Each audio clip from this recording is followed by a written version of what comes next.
Hello friends, welcome back to Tamil movie reviews. நான் உங்கள் தமிழ். இன்னைக்கு தமிழில் வெளியேறிக்க லப்பர் பந்து திரைப்படத்தோட திரை விமர்சனம் பற்றி தான் பார்க்க போகிறோம். இந்த படத்தில் அட்டகத்தி தினேஷ், ஹரிஷ் கல்யாண் மற்றும் பலர் இந்த படத்தை நடிச்சிருக்காங்க. இந்த மூவி பார்த்தா ஒரு கிரிக்கெட் சம்மந்தப்பட்ட ஒரு மூவினே சொல்லலாம். ஸோ இப்போ இதுக்கான ஷார்ட் ஸ்டோரி பற்றி நம்ம பார்க்கலாம். ஓகே, அதாவது நம்ம அட்டகத்தி தினேஷ் அவர்கள் பார்த்தா ரொம்பவே பார்த்தா கிரிக்கெட்டில் ஈடுபாடு உள்ளவர். அவர் சின்ன வயசுலேயே பார்த்தா மேரேஜ் பண்ணிவிட்டு கிரிக்கெட் பார்த்தா தெரியாமல் போயிட்டு விளையாடுவார். அவர் ஒரு பழக்கமாகவே கொண்டிருக்காரு. இருந்தாலும் அவர் விளையாடுறது அவங்க ஒய்ஃபுக்கு பிடிக்காம இருக்குது. அடிக்கடி பார்த்தா அந்த கிரவுண்ட்லேயே போயிட்டு சண்டை போட்டு கூப்பிட்டு வருவாங்க. ஸோ இவர் பார்த்தா கெத்தா, தினேஷ் பார்த்தா நல்லா பேட்டிங் ஆடுவார். கெத்தா பார்த்தா நிறைய சிக்ஸஸ்லாம் பார்த்தா பலம் அடிப்பார். ஸோ அதுக்கப்புறம் ஒரு 20 வருஷம் கழித்து பார்த்தீங்கன்னா அவர் ஒரு டோர்னமெண்ட்டுக்கு விளையாட போகிறார், நல்லா அடிக்கிறாரு. பட் ஆப்போசிட்டில் ஒரு நபர் பார்த்தீங்கன்னா அவரோட விக்கெட் எடுக்கிறாரு. ஸோ அவங்களுக்குள்ளே பார்த்தா ஒரு கிளாஷ் ஆகுது.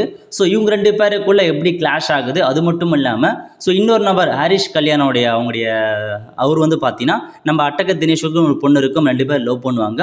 ஸோ இந்த கிளாஷுக்கு நடுவில் 2 பேரும் ஒன்றா சேர்ந்தாங்களா, 2 பேரும் திருமணம் பண்ணாங்களா, இதுதான் மொத்த கதையாக கொண்டு போயிருக்காங்க. ஸோ கதையை பொறுத்த வரைக்கும் ஓரளவுக்கு கதை அப்படின்னு இல்லைனாலும் பட் பக்காவான ஒரு கமர்ஷியல் என்டர்டைன்மெண்ட் மூவினே சொல்லலாம். நல்லா கொண்டு போயிருக்காங்க.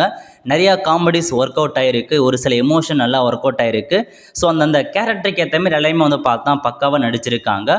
ஸோ நம்ம தினேஷ் அவர்களாக இருக்கட்டும், ஹரிஷ் கல்யாண் அவர்களாகட்டும் எல்லாமே பார்த்தா சூப்பராக நடிச்சிருக்காங்க. முக்கியமாக அந்த இருக்காங்க பாருங்கள், அட்டகத்தியோட ஒய்ஃபாக இருக்கட்டும், இவங்களுடைய பொண்ணாக இருக்கட்டும், எல்லாமே பார்த்தா பக்காவாக கொடுத்த கேரக்டருக்கு சூப்பராக நடிச்சிருக்காங்க. ஸோ அந்த டைமிங்க்கு ஏற்ற மாதிரி நிறைய பிஜிஎம் போட்டிருக்காங்க, சாங்ஸ் போட்டிருக்காங்க, எல்லாமே பார்த்தா பக்காவாக பார்த்தா ஒர்க் அவுட் ஆகிருக்கு. ஸோ கண்டிப்பாக இது முழுக்க ஒரு தேட்ரிக்கல் மூமெண்ட்டுக்கான மூவினே சொல்லலாம். நீங்கள் ஓடிடி வர வரைக்கும் வெயிட் பண்ணாதீங்க, இப்போதைக்கு தேட்டர்லேயே இருக்குது. கண்டிப்பாக என்ஜாய் பண்ணி பாருங்கள். நல்ல ஒரு காமெடி என்டர்டைன்மெண்ட்கான மூவி தான். கிரிக்கெட் லவருக்கு கண்டிப்பாக நல்லாவே பிடிக்கும். ஸோ நல்லா கொண்டு போயிருக்காங்க, பார்த்து என்ஜாய் பண்ணுங்கள். ஒரு நல்ல படனே சொல்லலாம்.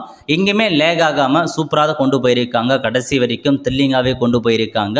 ஸோ எப்படிலாம் பார்த்தா கிரிக்கெட் ஆடுறாங்க, அந்த டோர்னமெண்ட் எப்படி நடக்குது அதையும் நல்லா எக்ஸ்பிளைன் பண்ணியிருப்பாங்க. ஸோ பார்த்து என்ஜாய் பண்ணுங்கள். கிரிக்கெட் மூவி லவர்ஸுக்கு மட்டும் இல்லாமல் ஃபேமிலி ஆடியன்ஸாக இருக்கட்டும், எல்லாருக்குமே கண்டிப்பாக இந்த படம் ரொம்ப பிடிக்கும். பிஜிஎம்மாக இருக்கட்டும், சாங்ஸாக இருக்கட்டும், எல்லாமே நல்லா கொண்டு போயிருக்காங்க. ஸோ கண்டிப்பாக தேட்டரில் போயிட்டு என்ஜாய் பண்ண வேண்டிய ஒரு சூப்பரான படம்னே சொல்லலாம். ஒல்ல ஃப்ரெண்ட்ஸ், ஸோ இதான் இந்த படத்தோட ரிவ்யூ. ஸோ இந்த வீடியோ உங்களுக்கு பிடிச்சிருக்குன்னா மறக்காமல் நீங்கள் லைக் பண்ணுங்கள், நிறைய பேருக்கு ஷேர் பண்ணுங்கள்.